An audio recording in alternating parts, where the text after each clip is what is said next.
ये कहानी आगरा के पास छोटे से जोधापुरा गांव की है, जहां रामू नाम का एक गरीब किसान रहता था। रामू का इस दुनिया में उसके बेटे सिवा के अलावा कोई नहीं था।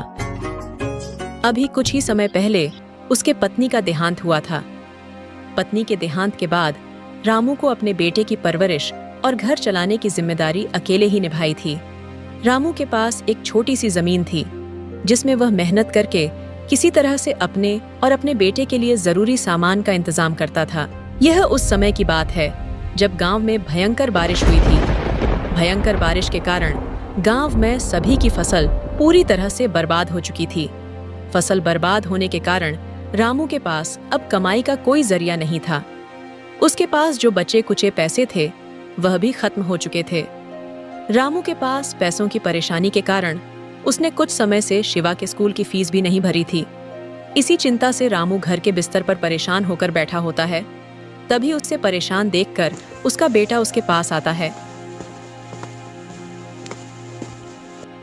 क्या हुआ पिताजी? आज आप बहुत परेशान दिखाई दे रहे हो। कोई परेशानी है क्या? कुछ नहीं बेटा, कोई परेशानी नहीं है, बस ऐसे ही। नहीं पिताजी, कोई परेशानी तो है। मुझे बताइए क्या हुआ है। बेटा, तुम तो जानते हो कि इस साल बारिश ज्यादा होने के कारण हमारी सारी फसल खराब हो चुकी है और मेरे पास थोड़े बहुत जो पैसे थे वह भी खत्म होने को है। इसीलिए फसल तक घर किस तरह चलाऊं, ये चिंता मुझे खाए जा रही है। पिताजी, आप चिंता क्यों कर रहे हो? आपकी मदद के लिए मैं भी कोई काम कर लेता हूँ। नहीं बेटे, उसकी तुम्हें कोई जरूरत नहीं है। तुम बस अपनी पढ़ाई पर ध्यान दो, मैं कुछ करता हूँ। पिताजी, ऐसी हालत में मुझे आपसे कुछ कहना तो नहीं चाहिए। स्कूल के टीचर फीस के लिए बोल रहे थे। हाँ बेटा, तुम चिंता मत करो, मैं किसी भी तरह कल परसों तक तुम्हारे स्कूल की फीस भर दूंगा। ठीक है पिताजी, मैं कल अपने टीचर से कह दूंगा कि कल परसों में तुम्हारी फीस भर देंगे। इतना कहकर शिवा अपने कमरे में चला जाता है। शिवा को बोल तो दिया है कि कल परसों तक उसकी स्कूल की फीस भर दूंगा। मेरे पास तो कल के राशन भर के पैसे नहीं हैं। रामू इसी चिंता से परेशान होकर अपने घर में टहलने लगता है। टहलते टहलते वह अचानक रुक जाता है। लगता है इस बार मुझे मोहनलाल सेठ से पैसे ब्याज पर लेने पड़ेंगे, वरना मैं ना तो घर का खर्च चला पाऊंगा और ना ही शिवा की स्कूल की फीस भर पाऊंगा। हाँ, मेरे पास यही जरिया बचा है। मैं कल सुबह ही जाकर सेठ से मिलता हूँ। मोहनलाल सेठ एक नंबर का लालची और ठग प्रवृत्ति का व्यक्ति है, जो गांव के लोगों की मजबूरी का फायदा उठाकर उन्हें ब्याज पर पैसे देता है। और जब गांव वाले उसके किसी कारण पैसे नहीं चुका पाते तो वह उनके खेती की जमीन और घर उनसे छीन लेता था। अगली सुबह रामू मोहनलाल सेठ के घर पहुंच जाता है। राम राम सेठ जी। हाँ बोलो रामू, आज अचानक मेरे घर कैसे आना हुआ? सेठ जी, आप तो जानते हो कि गांव में इस बार भयंकर बारिश हुई है, जिस कारण मेरी पूरी फसल खराब हो चुकी है और खेती के अलावा मेरे पास कमाई का कोई दूसरा जरिया नहीं है। और अब मेरी ऐसी हालत हो गई है कि मेरे पास घर खर्च चलाने भर के पैसे नहीं हैं। इसलिए मैं आपके पास आया हूं कि आप मुझे कुछ पैसे दे देते तो अच्छा होता। मैं धीरे धीरे आपके सारे पैसे चुका दूंगा। लेकिन रामू, मैं तुमको पैसे तो दे दूंगा, पर तुम तो जानते ही हो मेरे बारे में। मैं उसूलों का पक्का हूं। अगर तुमने मेरे पैसे मुझे नहीं लौटाए तो मैं तुम्हारा घर और जमीन दोनों अपने नाम करा लूंगा। मोहनलाल सेठ की बात सुनकर रामू सोचने लगता है। सेठ से पैसे ले तो लूंगा, पर अगर वह नहीं चुका पाया तो यह सेठ मेरी खेती की जमीन और घर दोनों मुझसे छीन लेगा। पर अगर इसे पैसे नहीं लूंगा तो शिवा की स्कूल की फीस कैसे भरूंगा? क्या हुआ रामू, तुमने क्या सोचा? तुम्हें पैसे चाहिए या नहीं चाहिए? चाहिए सेठ जी, मुझे अभी इन पैसों की बहुत जरूरत है। सेठ रामू को पैसे दे देता है। धन्यवाद सेठ जी। मेरे पास जैसे जैसे पैसे आते जाएंगे मैं आपके वैसे वैसे सारे पैसे चुका दूंगा।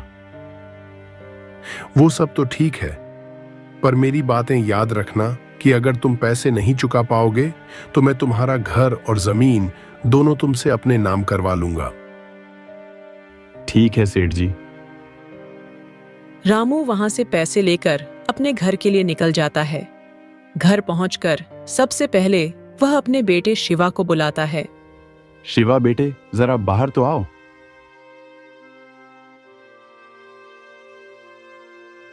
हाँ बोलिए पिताजी, आपने मुझे बुलाया क्या? तुम स्कूल की फीस की बोल रहे थे ना, वह मैं लेकर आया हूं। लेकिन पिताजी, आप तो कल बोल रहे थे आपके सारे पैसे खत्म हो चुके हैं, फिर आप ये पैसे कहां से लाए? बेटा, ये पैसे मैंने मोहनलाल सेठ के पास से ब्याज पर लिए हैं। पर पापा, वह सेठ तो बहुत खराब है। वह ब्याज के नाम पर लोगों की जमीन और घर को ले लेता है। हाँ बेटा, पर अभी के लिए इसके अलावा हमें कोई पैसे नहीं दे सकता था। फिर तुम्हारे स्कूल की फीस भरना भी जरूरी थी, इसीलिए अभी के लिए उनसे मैं पैसे ले आया। पर पिताजी, हमारे पास एक छोटी सी जमीन है और एक छोटा सा घर है।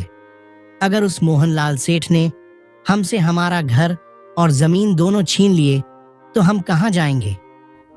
तुम चिंता मत करो, मैंने सेठ से तुम्हारे स्कूल के फीस से थोड़े ज्यादा पैसे लिए हैं।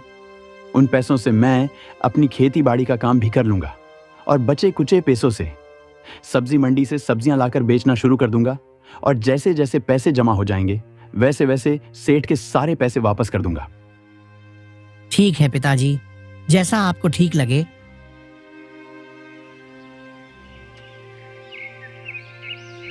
अगले दिन से रामू सब्जी मंडी से सब्जी लाकर गांव के बाजार में बेचना शुरू कर देता है। ताजी ताजी सब्जियां ले लो, हरी हरी सब्जियां एक बार लोगे बार बार आओगे। देखते ही देखते उसके पास सब्जियों वालों की भीड़ लग जाती है और धीरे धीरे उसके ठेले की सब्जियां खाली होने लगती हैं। रामू जब सब्जियां बेच रहा होता है, इसी वक्त वहां बिरजू बाजार में घूम रहा होता है। बिरजू रामू की तरह गांव में खेती के अलावा कुछ नहीं करता था। बिरजू के पास रामू से कई ज्यादा जमीन थी, जिस कारण यदि कोई साल उसकी फसल बर्बाद हो भी जाती तो उसे कोई फर्क नहीं पड़ता था, और उसे गांव के किसानों की जमीन खरीदने की आदत थी। बिरजू जब रामू को सब्जी बेचता देखता है तो वह सोचता है, लगता है इस बार की बारिश ने रामू की हिम्मत तोड़ दी है, इसीलिए तो वह खेती छोड़ सब्जी बेच रहा है। यही सही मौका है, एक बार इसकी जमीन खरीदने की बात करके देखता हूं, शायद वह मुझे बेच दे।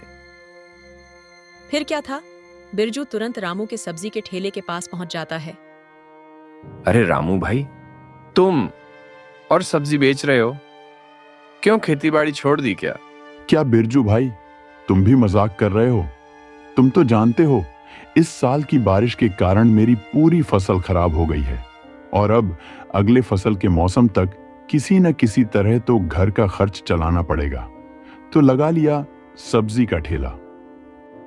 पर रामू भाई, तुम तो रो रहे थे कि पैसे नहीं है, पैसे नहीं, और अब सब्जी का ठेला लगा लिया, तो ये सब के लिए कहां से पैसे आ गए तुम्हारे पास? नहीं भाई, सच में मेरे पास तो घर के राशन तक के लिए पैसे नहीं थे, और ऊपर से शिवा के स्कूल की फीस भी भरनी थी। तो मोहनलाल सेठ के पास से कुछ पैसे ब्याज पर ले लिया, और शिवा की स्कूल की फीस भी, वर्दी और कुछ पैसों से सब्जी का ठेला लगा दिया। रामू की बात सुनकर बिरजू खुश हो जाता है, क्योंकि बिरजू को रामू की जमीन खरीदनी थी, पर रामू उसे बेचने को तैयार नहीं था। चलो, यह तो बहुत अच्छा हुआ कि इस रामू ने मोहनलाल से पैसे ब्याज पर लिए हैं। अब यह उसके पैसे चुका नहीं पाएगा, फिर मोहनलाल इसकी जमीन ही से छीन लेगा, फिर वह जमीन में उसे खरीद लूंगा। क्या कहा रामू भाई, तुमने मोहनलाल सेठ से पैसे ब्याज पर लिए हैं। जानते हो ना वह कितने दुष्ट प्रवृत्ति का व्यक्ति है, वह तुम्हारी जमीन तुमसे छीन लेगा। हाँ भाई, मैं जानता हूं, पर वह तो तब होगा ना जब मैं उनके पैसे नहीं दूंगा। मुझे पता है मैं अगली फसल तक तो कुछ नहीं कर पाऊंगा, इसीलिए मैंने सोचा कि तब तक सब्जी का ठेला लगा लेता हूं। इससे जो मुनाफा होगा उसमें से कुछ पैसे घर खर्चे में काम आएंगे, और कुछ मैं बचा बचा कर सेठ को वापस कर दूंगा। बिरजू रामू के ये बात सुनकर खुश तो था, रामू के सामने दुख जताने की कोशिश करता है। हाँ भाई, मैं भी देखता हूं, अगली फसल तक कुछ ना कुछ कर लेता हूं। मेरे पास इतना अच्छा मौका था रामू की जमीन लेने का, पर जिस तरह उसकी दुकान चल रही है, फिर तो मैं वह जमीन नहीं ले पाऊंगा। एक काम करता हूं, मोहनलाल सेठ से मिलकर रामू की जमीन अपने नाम करने की बात करके आता हूं।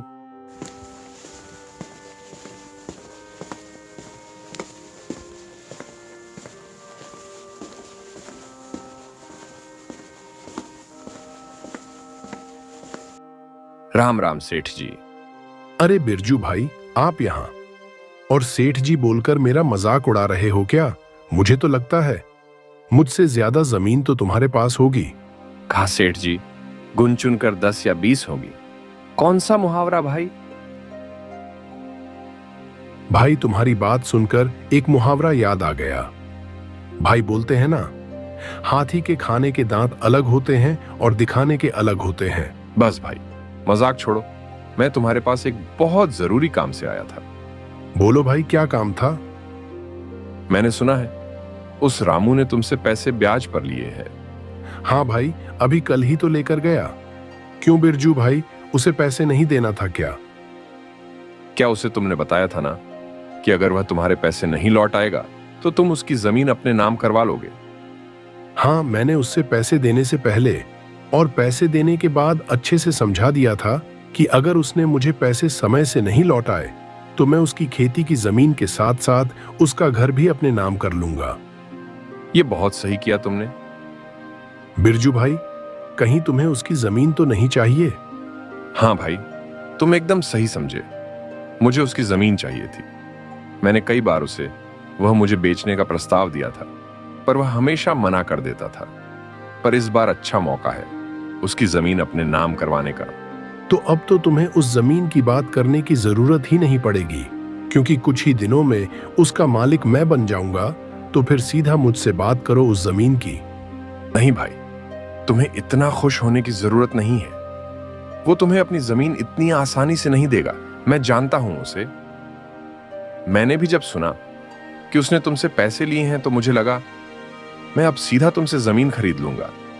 पर उसने तुमसे जो पैसे लिए हैं उनसे गांव के बाजार में सब्जी का ठेला लगा लिया है, और मैं खुद देख कर आ रहा हूं। वह बहुत अच्छा चल भी रहा है, और अगर इसी तरह उसकी सब्जियां बिकी तो वह कुछ ही दिनों में तुम्हें तुम्हारे पूरे पैसे वापस कर देगा।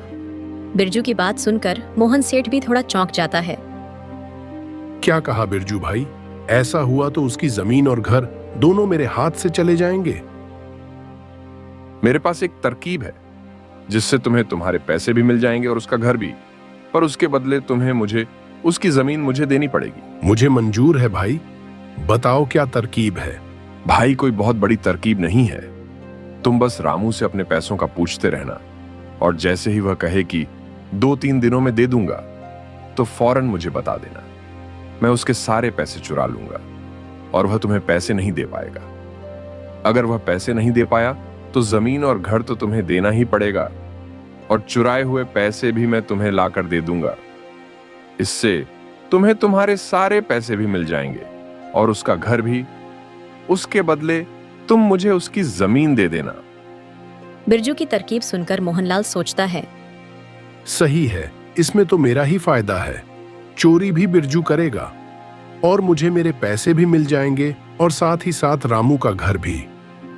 मुझे मंजूर है बिरजू भाई।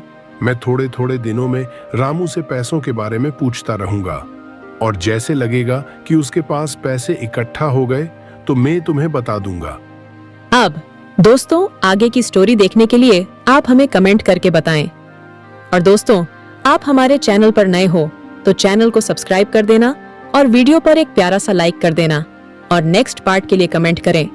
Thanks for watching.